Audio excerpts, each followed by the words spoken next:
Despite pushback from its SRC, Wits University is going ahead with its vaccine mandate. From the 1st of Jan 2022, all staff and students will have to be inoculated to enter campus.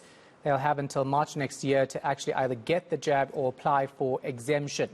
An implementation plan is still being worked on. Let's unpack this decision further with Professor Lynn Morris, Deputy Vice-Chancellor of Research and Innovation at Wits. Thanks for your time, Prof. We appreciate it. So the SRC, I should say, last week telling eNCA that they're not opposed to students actually getting the vaccine, but when it comes to being forced, that's what they have an issue with.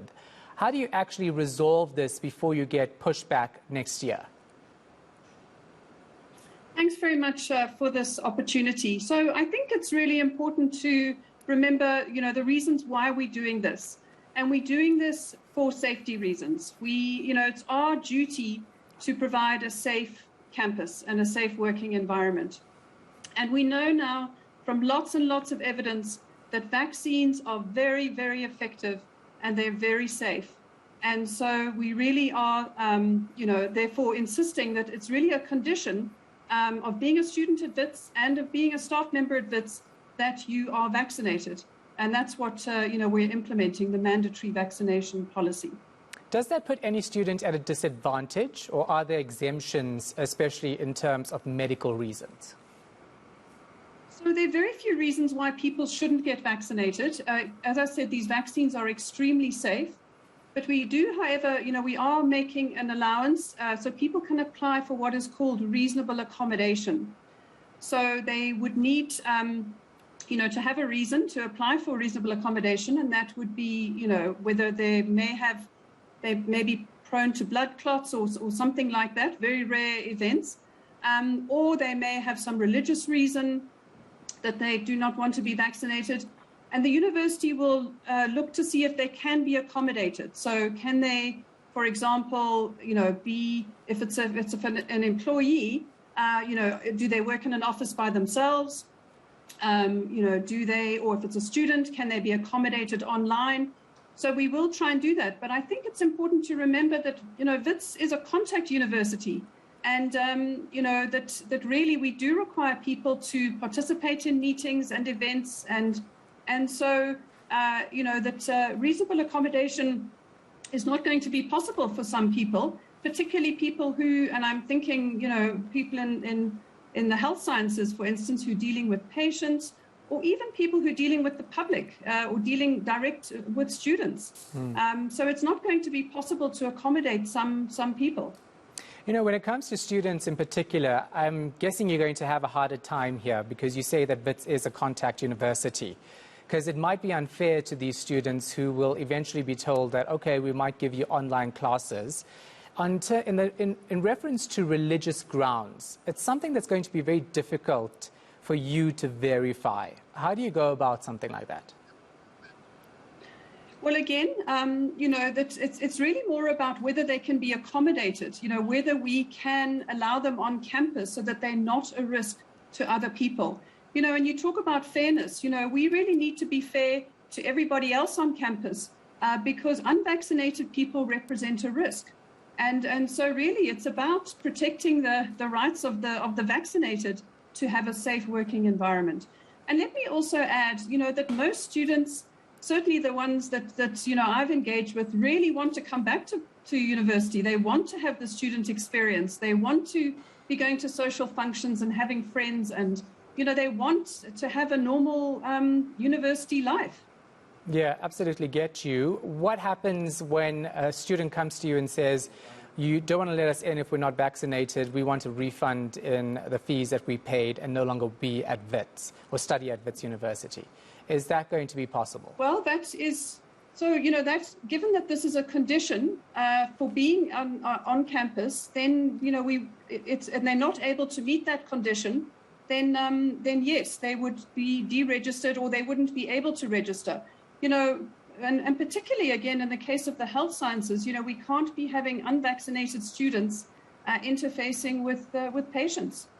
Do you know if you have a large part of your student population that's actually vaccinated or not? Have you come to some discovery in terms of that for you to actually go this route? So, we don't know that yet. And obviously, because our policy will only come into effect in January, where people will have to present their EVDS certificates. And so then we'll get a very good sense of what proportion of people are vaccinated. But certainly we're expecting a very high proportion of staff and students to be vaccinated. I think, just the fact that we're, about to enter a fourth wave, I think is a wake-up call for everybody that we really need to stop this virus from circulating. And the best way of doing that is to have everybody vaccinated. And, so really, the solution is pretty straightforward. Vaccines are free, they're very safe, and they're very effective. It is very straightforward, isn't it? But there's obviously contention around mandatory vaccines in South Africa, especially when it comes to constitutional rights. Tell me, Professor Morris, if you've been in consultation with the Higher Education Department regarding this move. And as you'll notice, a number of universities are, implementing vaccine mandates. It's just being announced every day. There seems to be new ones, and certainly the Universities Association of South Africa encourages vaccination. And I think even, there's hints from our president that, mandates are also being looked at for certain sectors of our society. So I think, as this process rolls out, we're going to start seeing, more and more mandates coming into effect. Yeah, the reason I asked the question is because of the task team that's been set up to look at mandatory vaccines. And I'm trying to figure out whether the Higher Education Department is pushing this when it comes to universities in South Africa or not. Yes, I'm not sure who's on the task team, but I would imagine that they would be very much behind it. Yeah. Tell me about your staff and sentiment regarding the mandatory vaccine process. Does it look like the majority of them are actually going to go ahead with this? Yes. So, we have had extensive consultation with staff and students, and the policy has been, passed by Senate, which is, the highest academic body at the university, and then, of course, by council, as you know, on Thursday. And certainly, we have a number of staff who are, we don't know the exact number, and we'll know this in January. But our sense is that, certainly judging by the overwhelming support that we got in Senate, that most of our staff will be vaccinated. And of course, you have many legal minds at Wits University, so I also imagine you are anticipating that there will be legal challenges next year for you. Yes, and certainly there's a lot of talk around that. I'm sure you've seen the news that this is likely to win in the Constitutional Court, in the sense that this is about the public good. So there are times where one's personal choices are trumped by